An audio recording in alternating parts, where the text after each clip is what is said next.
যে আমরা যে একটা নতুন দেশ গড়ে তুলছি তার প্রত্যয়ে আমাদের খাগড়াছড়ির ছাত্র সমাজরা আমরা উদ্যোগ নিয়েছি যে আমরা দেশটাকে নতুন করে সাজাবো। তারই ধারাবাহিকতায় আমাদের আজকের এই প্রোগ্রামটা চলতেছে। অসাম্প্রদায়িক একটা বিষয় তুলে ধরা হচ্ছে, সেখানে হচ্ছে আমাদের পাহাড়ি বাঙালি, এখানে সবাই যেহেতু আমাদের এই পার্বত্য অঞ্চলে বসবাস করে, তাই সবার মিশেলে যেভাবে একটি সমৃদ্ধ নতুন বাংলাদেশ গড়ে তোলা হয়, যেখানে থাকবে না কোনো বৈষম্য।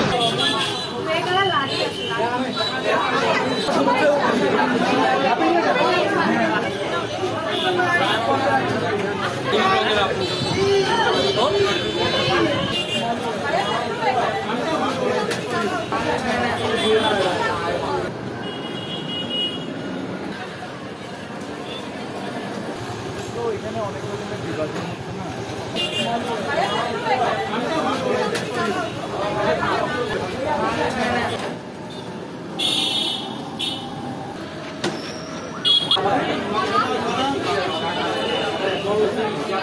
আমাদের দেশ যেহেতু দ্বিতীয়বারের মতো নতুনভাবে স্বাধীন হয়েছে, তো আমরা স্টুডেন্টরা সবাই মিলে দেশকে নতুনভাবে সাজাইতে এসেছি। পাহাড়ের কিছু অংশ কিন্তু সমতলের চাইতে পিছিয়ে আছে, আপনারা এখনো দেখে থাকবেন।